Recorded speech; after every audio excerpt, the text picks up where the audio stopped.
मैं थोड़ी माफी चाहूंगी क्योंकि हम इससे पहले 2 स्कूल्स में गए हैं, वहाँ पे हमारा थोड़ा समय लग गया।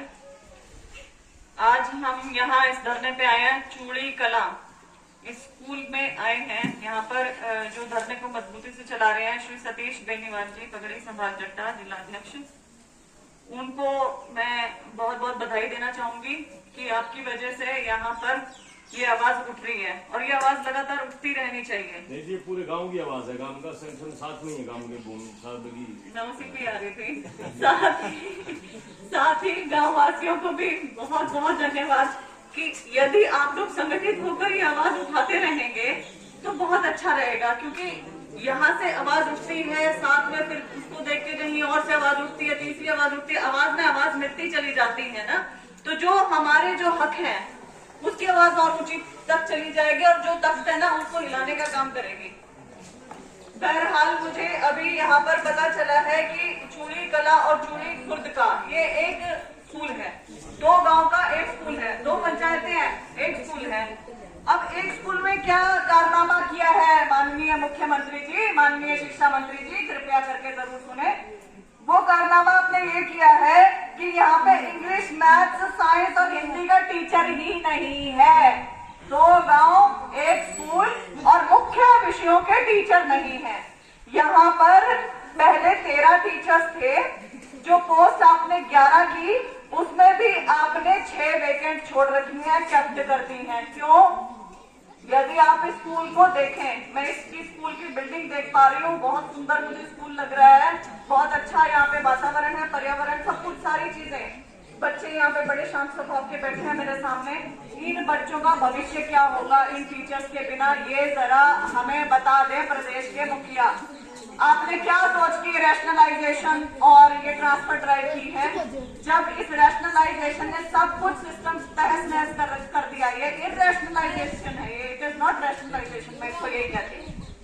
रैशनलाइजेशन में क्या होता है, कोई प्रैक्टिकल चीज होती ना, कि जहां जिस चीज की कमी थी वो पूरी होती। रैशनलाइजेशन और ट्रांसफर ड्राइव क्यों चलवानी चाहिए थी? इसलिए चलवानी चाहिए थी कि हर बच्चे को हर विषय का टीचर मिलता।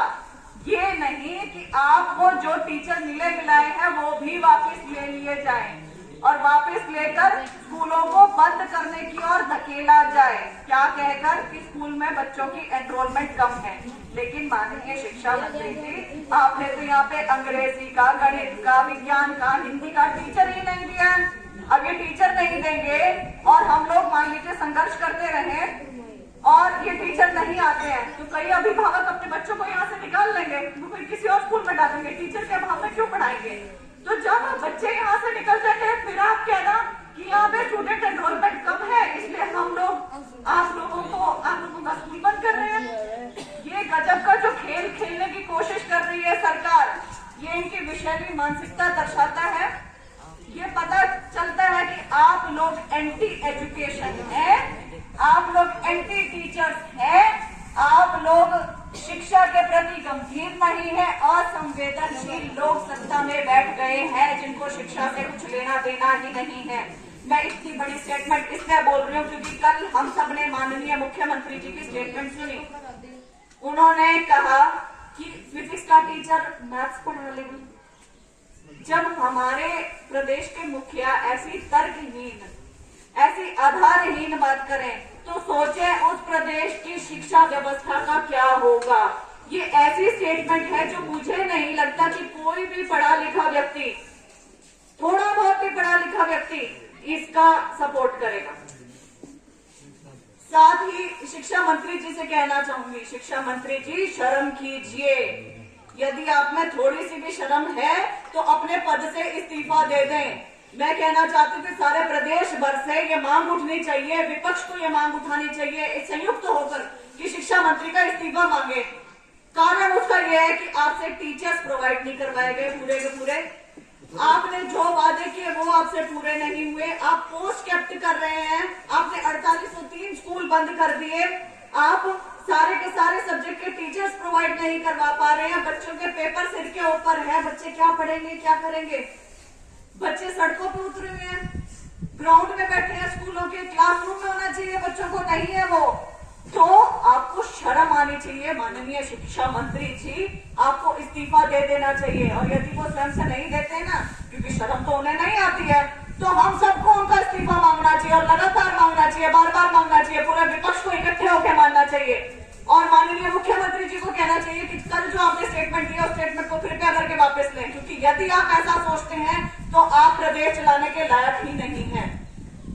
ये इतनी स्ट्रॉन्ग स्टेटमेंट्स मैं इसलिए दे पा रही हूँ क्योंकि शिक्षा हमारे जो समाज है, जो व्यवस्था है, उसका मूल आधार होता है। जैसे जितना जरूरी हमारे लिए खाना होता है, पानी होता है, भोजन होता है ना, सांस लेना होता है, उसके बाद सेकेंड नंबर शिक्षा का ही आता है। बिना शिक्षा के इंसान का जो जीवन होता है वो जानवर के समान हो जाता है। ये शायद अभी आपको समझ में ना आए, लेकिन जब आप बड़े होंगे ना तो आपको पता चलेगा कि शिक्षा आपको क्या क्या देती है। रोजगार आप कर सकते हैं, सारी चीजें हैं, ये आपका हक है, आपका अधिकार है। आप किसी से भीख नहीं मांग रहे हैं। जो ये हमें ऐसे कर रहे हैं ना आज हमारे साथ, ये हम अपना अधिकार मांग रहे हैं। तो मैं आपको कहती हूँ, यदि आपके सामने कोई नेता आ जाए, कोई मंत्री आ जाए, मुख्यमंत्री आ जाए, प्रधानमंत्री भी आ जाए ना, तो अपना अधिकार बोलने से डरना मत, मांगना कि भाई हमें टीचर चाहिए, हमें पूरे टीचर दो, क्यों नहीं दे रहे हो? जब हमारे पास इतने सारे विषय हैं, इंग्लिश है, मैथ्स है, साइंस है, हिंदी है, तो क्यों नहीं दिए हैं इनके टीचर्स? क्या संस्कृत का टीचर पढ़ा देगा? इंग्लिश और मैथ्स माननीय मुख्यमंत्री के हिसाब से तो पढ़ा देंगे, ये तो यही सोचते हैं। इस समय जो हमारा प्रदेश है उसमें शिक्षा का काला काल चल रहा है। दिस इज डार्क पीरियड, ये डार्क एरा है एजुकेशन का, जो हम यहाँ पर देख रहे हैं हरियाणा में। 4803 स्कूलों का बंद होना छोटी बात नहीं है, बहुत बड़ी बात है। पोस्ट का कैप्ट होना, स्ट्रीम्स का खत्म हो जाना, पीजीटी टीजीटी कैडर का खत्म होना। ये कहते हैं ना कि पीजीटी का टीचर तो पढ़ा देगा छोटी क्लास को भी, अरे पीजीटी का टीचर तो झाड़ू भी मार देगा, पानी पिला देगा, स्टाफ की भी क्या जरूरत है हर एक चीज की। तो ये जो कोशिशें इनकी चल रही है, ये है पूरी सरकारी शिक्षा व्यवस्था का बेड़ा गर्क करने की, उसका भट्टा बैठाने की, और वही होने नहीं देना है। राइट? इसी के साथ मैं आपको ये कहना चाहूंगी कि आप बहुत अच्छा काम करें, पूरे असर्टिव होकर अपनी मांग रखें, पूरे असर्टिव होकर अपनी चीजें बोले, किसी से डरने की जरूरत नहीं है, क्योंकि ये हमारा अधिकार है। जितने भी विकसित देश हैं बाहर, वहां पर शिक्षा मुफ्त में दी जाती है, वहां पर एजुकेशन फॉर ऑल है, प्राइवेटाइजेशन का कोई कॉन्सेप्ट नहीं है। यहाँ पे तो पता नहीं क्या कर रहे हैं, रैशनलाइजेशन के नाम पे इलरैशनलाइजेशन हो रहा है। 500 स्कूलों में टीचर्स भर दिए, 2200 स्कूलों में टीचर ही नहीं है। हमारे हरियाणा में 24,81,87,000 बच्चे पढ़ रहे हैं सरकारी स्कूलों में, जिनके ऊपर 81,441 टीचर हैं। इन्होंने क्या किया, सबको 24,87,000 को 81,00,000 से डिवाइड कर दिया और सीधा इन्होंने निकाल दिया 1:30। ये इतने दिमाग से पैदल लोग हमारे ऊपर बैठे हुए हैं, ये हमें समझना होगा। मैंने दिमाग से पैदल क्यों कहा? क्योंकि 5वीं तक 30 बच्चों को एक टीचर पढ़ा सकता है, लेकिन बच्चों 6ठी क्लास से आपको मैथ का भी एक टीचर चाहिए, साइंस का भी चाहिए, हिंदी का भी चाहिए, इंग्लिश का भी चाहिए, हर एक विषय का अलग अलग टीचर चाहिए। उसके लिए कोई रेशो नहीं चलती है, लेकिन इनको समझ में ही नहीं आ रहा है। ये अपने आप को एजुकेशन एक्सपर्ट समझते हैं। आप इनकी बातें देखें, ये कहते हैं 90% लोग संतुष्ट है हमारी ट्रांसफर ड्राइव से। कौन से 90% लोग संतुष्ट है? मैं तो जहां जा रही हूँ गांव वाले बाहर बैठे हैं स्कूलों के, या स्कूलों के ताले लगा दिए हैं, या बच्चे स्कूलों के बाहर बैठे हैं। 29 तारीख से एग्जाम है, आपको उनकी कोई फिक्र नहीं है। आपकी टीचर्स यूनियन अलग धरने कर रही है, हाईकोर्ट में केसेस फाइल हो रहे हैं। कौन से 90% संतुष्ट? हमारे शिक्षा मंत्री कहते हैं कि 16 प्रदेशों के लोग उनकी जो ट्रांसफर पॉलिसी है उसकी सराहना कर चुके हैं। बताएं ना कौन से 16 प्रदेशों के, उनका नाम बता दें हमें, शिक्षा मंत्री हम मान जाएंगे। कुछ नहीं बोलते हैं, मतलब कि कोई बैकिंग नहीं है स्टेटमेंट की, बस बोलनी है बोलने के लिए, इतना और ओवर कॉन्फिडेंस के साथ। देखते हुए भी अंधे और बहरे हो रहे हैं, देखते हुए भी अपनी पीठ स्वयं थपथपाते हैं। इनको क्योंकि कोई और तो प्रेस करने वाला है नहीं।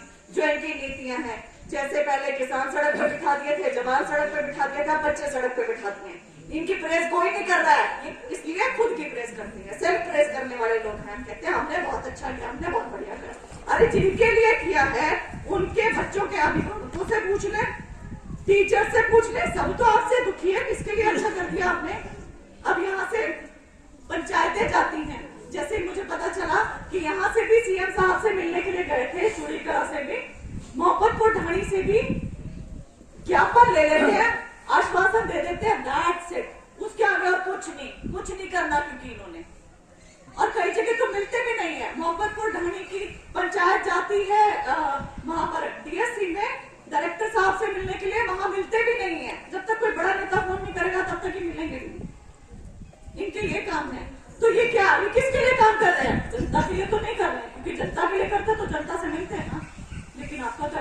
मतलब ही नहीं रहा। तो मैं यहाँ कहना चाहूंगी कि हम एक ऐसे समय को नोटिस कर रहे हैं जहां पर हमसे हमारे मूलभूत अधिकार छीने जाने की कोशिश हो रही है बहुत जबरदस्त तरीके से, और ये हमने होने नहीं देंगे।